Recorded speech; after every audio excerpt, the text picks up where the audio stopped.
Come on, baby. Raymond? Hi, how are you?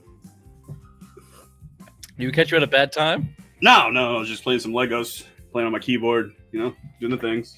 Some Pokeballs and Dragon Ball Z. I like your wall art. I don't know what that is. Isn't that Pokemon? Now, Pokemon. RJL. Yep. Nod your head or blink twice. Are you able to lift up and show below your waist on camera? Yes. Okay. I don't believe you. No, please don't do it. No, please. Oh, God. Gross. See? I'm good. I'm good to go, guys. Ray is scrambling. He's doing the podcast from his bedroom, which is really cute. It's got Not my bedroom. It's my son's room. It's got dinosaurs and Legos and a nice, Pretty cool too. like a shark. What is that? A shark duvet going on back there? Boys like sharks. That's cool. Yeah. Dinosaurs, even better. Don't never lose your dinosaur. You know what's not cool? The Patriots, they suck. And the wheels have officially fallen off down in Foxborough. Finally, week 15 in the season, people are catching on. We've been saying it for 10 weeks at least. The sports media landscape, of which we have one with us tonight, and Sara Marshall. She has to be on board, even as positive as she tries to be. We'll find out. The rest of them are 100% on board on being out on Jerod Mayo. That's the biggest takeaway from this week. But my question is, will the Krafts have the nuts to do it? And which Kraft? Which Kraft is going to be the one to do it? Not witchcraft. Are they witchcraft? That'd be cool.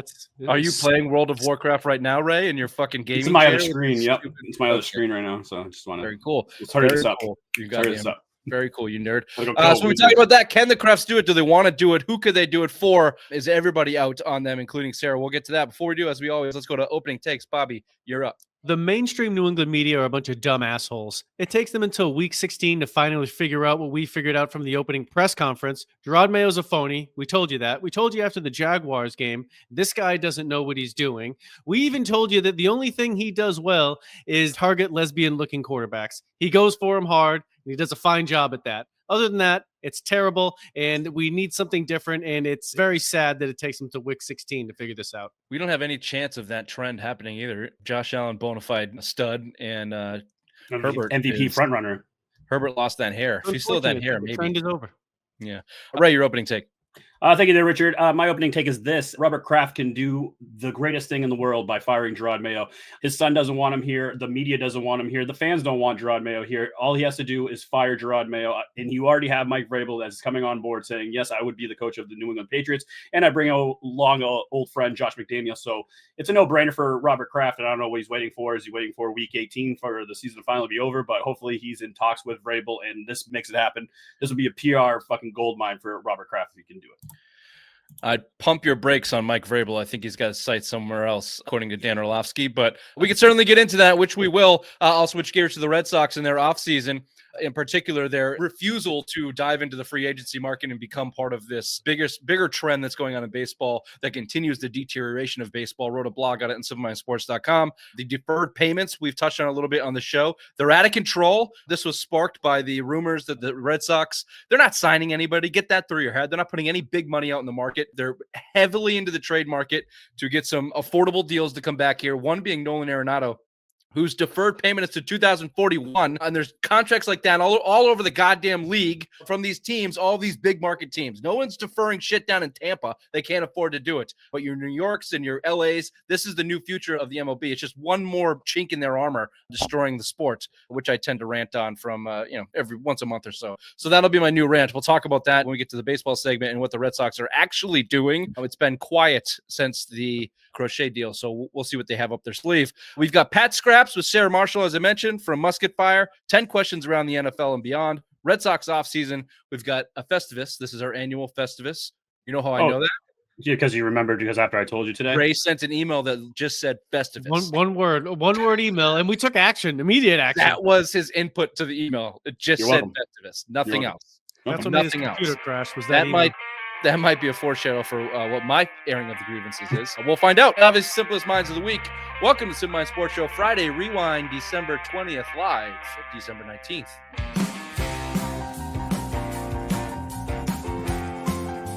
Apparently, the Celtics are dumb front-running pussies. This is the same team they have been for 4 years running.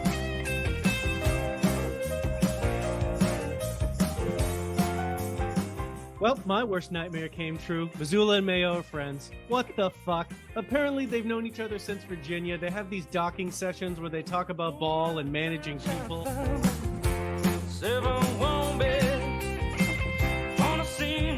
on vacation. I'm gonna quay all these. I'm gonna fucking watch them this week. You say quay?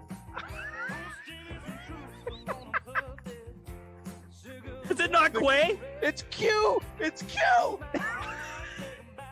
It's QUE. You idiot.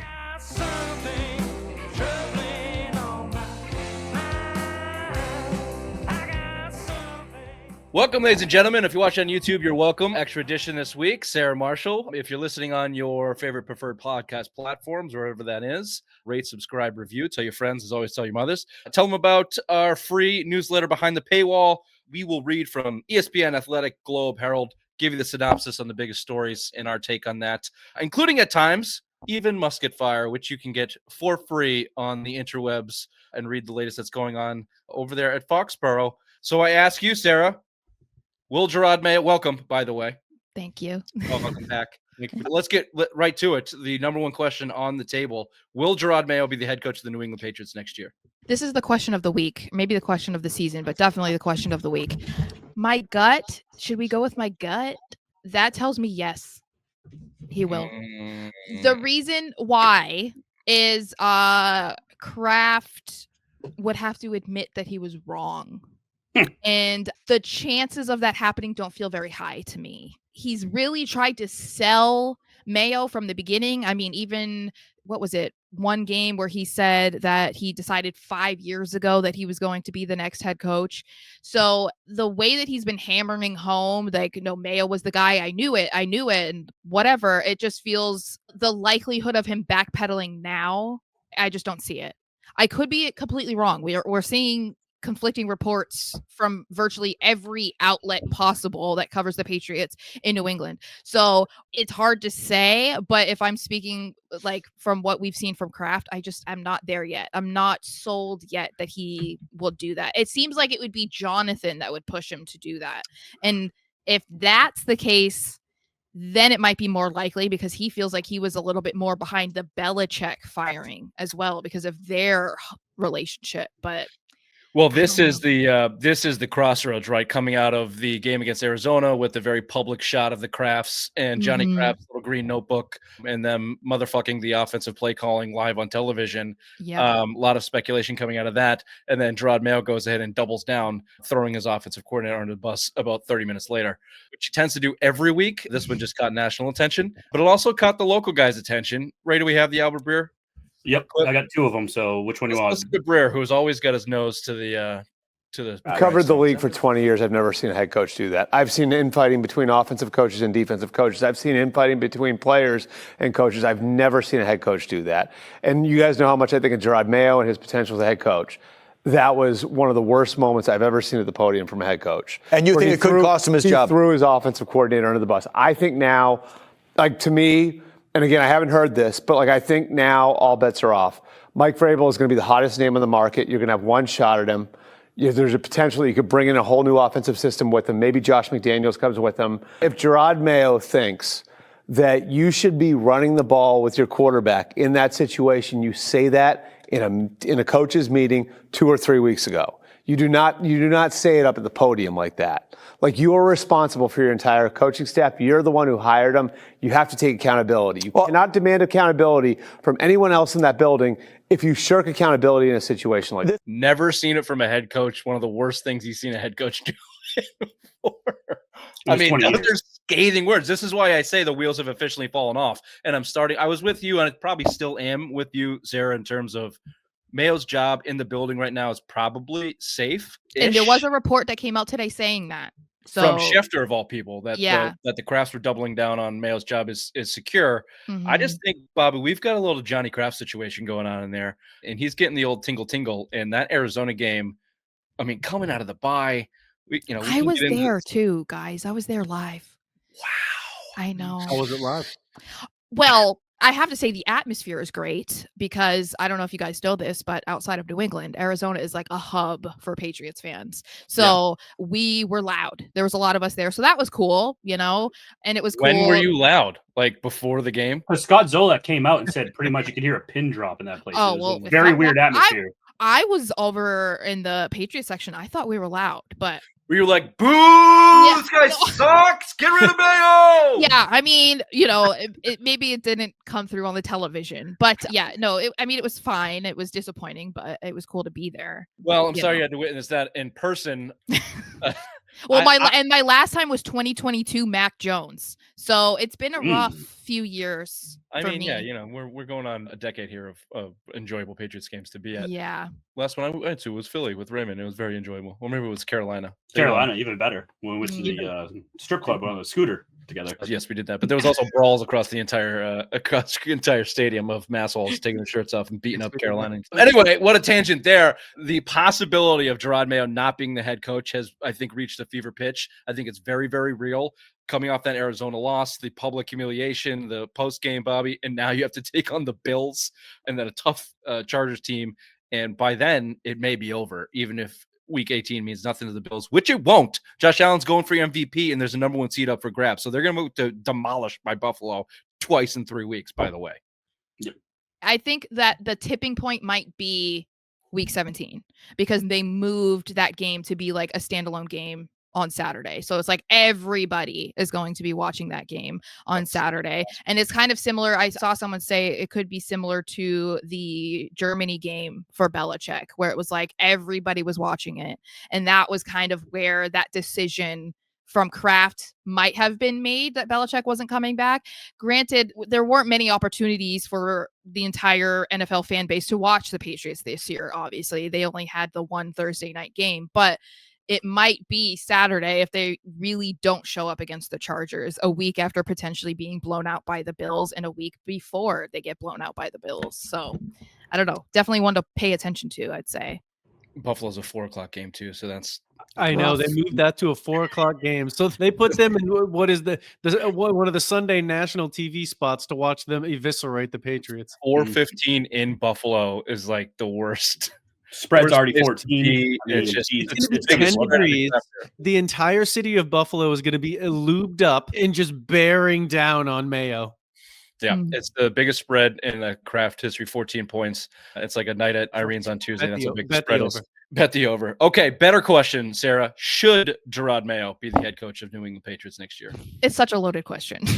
It's easy. Okay. Yes or no? I don't have an answer. I'm here to disappoint. So the reason I'm conflicted is because I don't know that he was necessarily given a great shot this year. I feel that he didn't inherit the greatest team, of course. And moving on from a head coach after 1 year is a move. It's risky also. I think that you definitely have to have somebody in mind that you think is going to be an immediate upgrade. Don't know that that's Vrabel, because that's the guy that everybody's talking about. But I don't know exactly, none of us know exactly who's going to be available. But you would assume if they move on from Mayo, they have somebody in mind. They know who they want to bring in. And in that case, it's like, okay, then yeah, if you think he's going to be better or he's going to bring you to the promised land, which is the playoffs and the Super Bowl, a lot sooner than Mayo, then go for it. I just think that if they don't have a plan, then don't do it, because if you move on from somebody else that you think is going to be the savior of the team and it ends up yielding the same results, then what was the point? You look worse as an owner if you get rid of multiple head coaches in like back-to-back years in a handful of years. So it's hard. And I know you guys are going to say no, he can't. Well, it's akin to getting rid of the greatest coach of all time without having a plan in place. Almost. Oh, it's almost that bad. Same thing. And I would argue the same thing with Tom Brady, like letting Brady go and you didn't have a backup plan. You had nothing ready to go after that. And so it's like, of course, we're going to be dealing with the offense that they've dealt with for 4 years. And then you would think that if you were going to let go of a guy like Belichick, that you had somebody in mind. And the allegations are, of course, that Mayo and Kraft were having conversations behind the scenes and getting him ready to be that guy. And he was confident in it. And that's why I say I'm just not sold yet that Kraft is going to be able to throw up his hands and say, I'm sorry, guys, I was wrong. That's taking back a lot of stuff that he has said. Question for Sarah. So what if you had Mike Vrabel and Ben Johnson both saying, yes, I want to be the next head coach of the New England Patriots next year for 2025. Would you then say, all right, Mayo needs to go? Because you have two viable options right there. That makes it tougher, yeah. The problem, of course, that we have to think about is Vrabel is another former guy coming in, and it's like, is he an upgrade? We have to look at the last 2 seasons also that he had in Tennessee. They weren't great.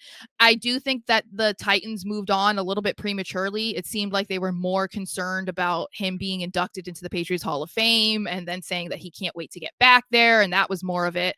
But Ben Johnson, the risk there is he's not been a head coach. Obviously, he's a very talented offensive coordinator. His brought Jared Goff to heights that we didn't think were possible, but it's still a risk because he's never been a head coach before. Plenty of coordinators that were highly regarded went on to become head coaches and were fired in 2-3 years. And I'm not saying that that's necessarily what will happen with Ben Johnson, but we don't know. I do think that it's possible an offensive minded coach would be better for Drake Maye. But again, like, is that Ben Johnson? Is that somebody else? I don't know. I think no matter what they do, it's going to be risky, and it's probably not going to be pretty for a while, even if they get rid of Mayo. Yeah, well, yeah, that's the understatement. Or it might be. I mean, we've talked about this, Bobby. It's a favorable position as a coaching staff the Patriots are at this point in time. So I'll just throw it over to you. Will Mayo be the coach, and should he be the coach? He certainly shouldn't be the coach. I think, even though I agree with your point, Sarah, he was given a bad shake, but you can look at what he did with what he had. You don't need to have a good roster to set a good culture. He hasn't set a culture. You could say it's gone backwards.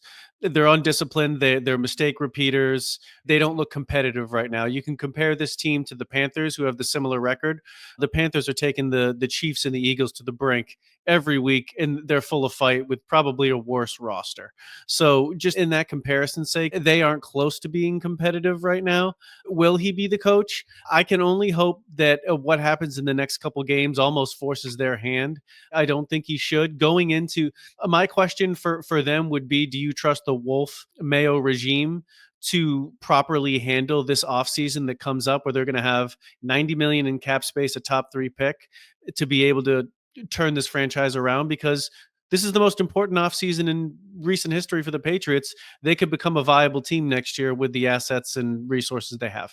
Yeah, I think the biggest indictment of Wolf and Mayo is they were in the exact position last year and have failed basically in every single statistical category imaginable. Every plan they've laid out has not worked. And it will be almost identical offseason. Top 3 pick, ton of money, and the bottom of the league with, you have to turn it around. You have to turn your culture around. You have to turn your organization around. And yeah, I mean, I just think Mayo's has proven to be full of shit is the easiest way I can put it. And there's not enough. We had reports that OCs were immediately declining even to get an offer from the Patriots because there wasn't enough, quote, football talk with Mayo and Wolf, which we saw in the first press conference. We're going to make men out of these boys. We're going to start in the locker room where, we're not going to degrade them until we build them up, and all of this corporate hoopla bullshit. And we've heard the same tireless crap fall out of his mouth every week after they get their doors blown off by the same repeat mistakes. So if you're the Krafts, yes, the biggest reason to keep them is, at this point, ego. Mm-hmm. The biggest real reason to keep them is, yes, blowing out a coach after your first year is a real bad look, and it's pretty risky unless you do have a plan. However, I think they've just given us enough evidence that the riskier play is to move forward as currently constituted. And it'll depend on how much they want to prioritize building around Drake Maye. I mean, obviously Kraft was a big believer in Mac Jones, whether, hindsight now, that was a mistake. Obviously, we know Drake Maye is much better. So, but he was there to see what happened with Mac Jones, whether you want to believe it was a talent issue or if it was, the personnel issue of having 3 different coordinators in 3 years and the talent that he was given and whatever. You don't want to see that happen again with Drake Maye, who clearly looks like he's going to be the long-term solution for them at quarterback, is far more talented than any of the other quarterbacks you've had in since Tom Brady. So if he really wants to ensure that the future is bright for the team and for Maye, then he's going to have to, the Krafts together are going to have to sit down and really think about it, because that's a risky move too, moving a staff completely away from a quarterback after you drafted him and I just said, they did that with Mac Jones for 3 years. You just want to make sure, again, as I said earlier, make sure that you're bringing in the right guys this time if you're going to get rid of Mayo, because you don't want to screw up the rookie quarterback that you just got, who should be the face of your franchise, and by doing the exact same stuff that you just did and got you into this situation. Yeah, they definitely have to have a plan. But do you think that you're starting to see the cracks in Drake Maye right now? Because he did come out and say, yeah, I could have ran for that and all that stuff. He's kind of like pushing back at the regime right now, like Jerod Mayo and Alex McCall. Yeah, he's kind of doing, okay, I hate to say this because, I try to be as PC as possible, but he's kind of doing the Mayo thing too. Because he said like, oh, I did a lot of sneaking in college, right? And so you're like, oh, okay, that was noticeable. But then he comes out the next day and is heaping a ton of praise on AVP. So I think he's trying to play both sides. I'm sure what we're hearing after the game, that is the truth of what they're thinking. I mean, same thing with Mayo. That's more of what they actually believe, and then they're doing the cleanup the next day. But I don't blame him. Like I said, I was at the game and I'm just looking at him. And I'm like, he's just standing away, and it's like, I don't think that we're at a point where he hates his life or that he was like, drafted by the Patriots or anything. But I felt for him because I'm like, the only guy that shows up every single week on offense, it seems like, that is Drake Maye. And I'm sure he dreamt about being in the NFL forever. And this is not the situation that he dreamt about. So I can't imagine how frustrating it is, and not knowing what the future is going to hold for him, whether that's in a roster regard or a coaching staff. Like, I don't blame him, honestly. I do. And it starts from the top. For 20 years, every player on that team was buttoned up because Belichick was buttoned up. And now you have players and assistant coaches and coaches in the locker room and wide receiver rooms throwing each other under the bus on a 3-win team because that's what their coach does. And that's what a dysfunctional team does. It all starts at your top and it trickles down. Drake Maye, to his credit, has avoided that most of this season. He let it slip. To your point, he's not wrong. Look, these numbers I pulled out from Andrew Callahan, some of them are just hilarious. But just to give you an example, they're 30th in both DVOA for offense and defense. They were 9th last year on defense. The regression that side of the ball is unbelievable. Last year, they're bottom 3 on offense. So there's been no improvement there, even though your quarterback play has improved pretty significantly. So, big question mark, where does that go? Right to coaching. 25 points is this single high for the Patriots, which they got with 22 seconds left in their win over the Jets. Every other team in the NFL has scored over 25 points at least once this year. Patriots have not. This one's awesome. 24 touchdowns and 24 fumbles on this season. They have as many fumbles as touchdowns. That's the best stat of all. That's the best stat of 2024 right there. They've got a 29.5% pressure rate from their defense, and they're giving up 40.4%, second worst and fourth worst, respectively, there. The numbers speak for themselves. Demeanor speaks for themselves. The record speaks for itself. Not many coaching staffs come back from a season like this, and it's rare for a first-year coach to get canned, but this is the type of structured season where a first-year coach gets canned, especially because you have that asset in Drake Maye that you should be hyper-focused and critical of not ruining, and you should be really worried about Drake Maye. But the best thing you have going for him, if you're the Patriots and Patriots fans, is he came from a shitty ACC team in North Carolina, so he's kind of used to just getting his brains beat in and blowing. Last year, North Carolina wasn't very former good. ACC shitty team. Now Bill Belichick's coaching this. Now the greatest team of all time. Yep. I guess my last question here is, where do you place the blame? Mayo's been getting beat down all season long, but I'll just give you my answer to my own question. I think you have to push that to the enablement of the Krafts, specifically Robert. Like you said, pointing it out 5 years ago that he was going to be the guy, gave him the contract behind Belichick's back, which basically just nosedive last season. So agree or disagree, how much of that lands on the Krafts' plate in terms of blame? And then where do we turn our lonely eyes to? Is it Jonathan or is it Robert? Is old Johnny boy going to step in here and make the move, or is it still Robert's team to play with? And just give me your thought on the Krafts here for a closing statement. Yeah, I tend to put it on the owners. I would even put quite a bit of blame on Wolf too. And I would say that because He's been in these roles a lot longer, obviously, than Mayo has been in any sort of coaching role. And I'm sure that he came in and was kind of using that veteran experience as a way to be like, okay, I can help lead you. I know how to do this, blah, blah, blah. It's in my blood, like that type of deal. And Mayo may have regrettably leaned into that, thinking like, okay, well, he knows more than I do, so he's going to bring us and do what we got to do to be successful. I put more of it on Kraft, like you eat both Krafts, honestly. I think it's interesting that we're seeing more vocalization from Jonathan, which kind of makes it seem like, is he going to be taking over things a little bit sooner? Obviously, Kraft isn't getting any younger, so maybe he's going to be handing the keys to Jonathan a lot sooner than I think most people anticipated, and that's why he's saying these things, or he seems to care a bit more. And if that's the case, then I think, yeah, Mayo's probably gone. It's not something, it's harder for me to believe that Robert will do that. I feel it's something that'll come from Jonathan, but they definitely deserve the blame, because you thought that they were hitting the reset button after Belichick and all of the terrible things basically that Robert was saying about Belichick and all the control that he had, and he did this and he did that. So you were like, okay, they're going to try and implement a lot of what Belichick did, but do some things differently. And it's like they did the complete opposite and they forgot everything that Belichick laid the foundation for in New England. So yeah, it's a lot. It's a lot.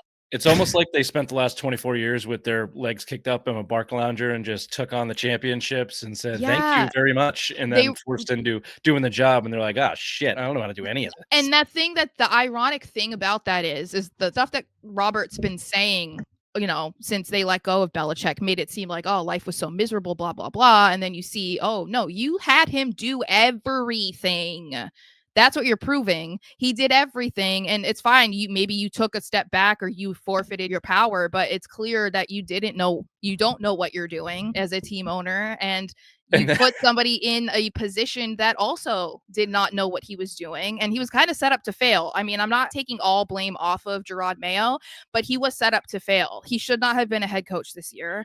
No. I mean, a lot of people said he had the brain to be a head coach, but the decision to move on from Belichick and the decision to not interview anybody was a huge mistake. So all of this, to me, falls on the Krafts. This could have been so avoided. 100%. They chose to drive right into it.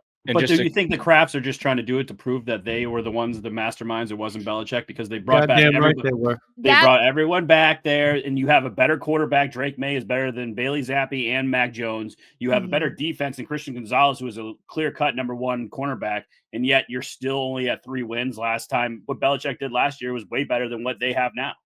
Well, and they might not care about it as much now that he's not in the NFL, and he will not be coming back to the NFL. I mean, they're not really, I mean, they're going to talk about what he does at UNC, obviously, but it's not going to hold the same weight as Tom Brady leaving and then winning a Super Bowl with the Bucs. You know, it's not the same as if Belichick went somewhere and did that. So maybe that will play a role in Kraft's decision. But again, I think it comes down to ego, and you hype this guy up all season, and then you're going to be at the end of the year, be like, yeah, we were wrong. I don't know. An ACC championship isn't a big deal. I think that no. I'm saying it's not the same is all I mean. Like, it would be a big deal for Belichick to do that because of everybody doubting him. Talk to me on Championship Saturday when Belichick's sticking the flag in whatever center of the field and getting a felony about it. I'll just say this. I am more optimistic that Robert Kraft sees the light than doesn't. Yes, there were certainly emotions in play, and there's certainly ego in play when anything of this goes on. However, their plan was for Belichick to coach 1, maybe 2 more years, get the Shula record, have an insulated program for Mayo to be plopped into with a starting quarterback and Mac Jones in a playoff team ready to go. That fell on their face the second they signed the contract for Mayo to be the next guy behind Belichick's back, and they had to jettison that plan and inject it 2 years early, or a year early at least. So I think they were caught unprepared, and it's showing now. That's why I have a little bit of optimism that they can take a 10,000-foot view, especially if Jonathan Kraft is aggressive as we think he's going to be, and go, you know what? That was an interim year. That's on us. My bad. All of you, get the fuck out. Mike, let's go. But I do have one question for you guys, because everybody's talking about Vrabel. And the Josh McDaniels stuff, I don't know your guys' opinion on Josh McDaniels. It is very, very stretched out, it seems, amongst Patriots fans. Would you guys be okay if it was Vrabel and McDaniels and perfect not scenario. bringing in an outsider? Yep.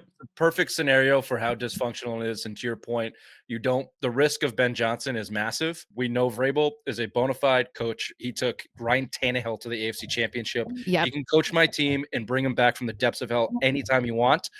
Your biggest threat with him is their offensive coach getting successful and leaving. That's never happening with Josh McDaniels. No, and we know he can be an OC in the league. We know he can be an OC in New England. It's the perfect marriage in my mind. But everything I'm hearing is Vrabel's basically already taken the Ohio State job. So that might be off. No. See, then that's the concern that I would have is like, you just want to make sure that if Kraft goes about it, they bring in the right guy, because we do not want to deal with this kind of stuff for another however many years, you know? But Vrabel's already proven it. Like you said, Rich, Vrabel's already proven it that he can coach in the NFL. Mayo didn't have that track record. He never had the defensive coordinator label. So No, I think he didn't. He's never coached before. That's what I'm saying. That's Vrabel why it'd be perfect. worked on staffs. He went to I don't Ohio even know what he State. did. He's never coached a team ever. And Vrabel basically said he wanted to come back. I mean, he was That still whole the thing Titans last head year, coach. the Hall of so- Fame, and they were Yeah. bumping elbows. Everyone's like, Mike Vrabel's the next coach, and then it's Mayo, and we find out, yeah, they signed that deal 2 years ago. Like, what is happening? Vrabel was in your lap. You gave him a red jacket. It was perfect. They Mhm. screwed up. God, they screwed this whole thing up. And Be that wary makes of the me Vrabel wonder, thing with Ohio State. He could just be using it as leverage for NFL teams. That's the way Good. leverage works. Leverage him to $20 million fucking dollars to come here and fix it. I don't care.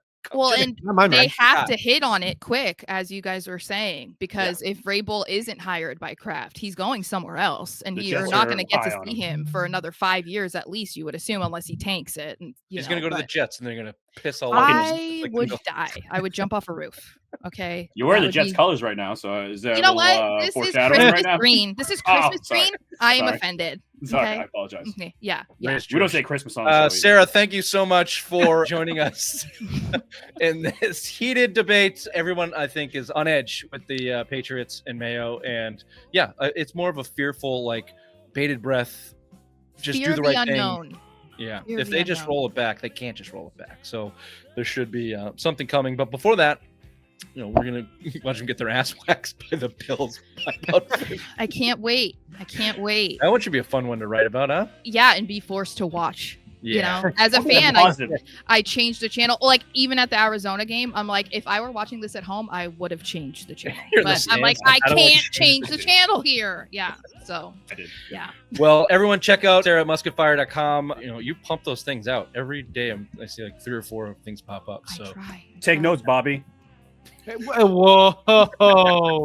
Sarah, thanks for joining us. Thanks, guys.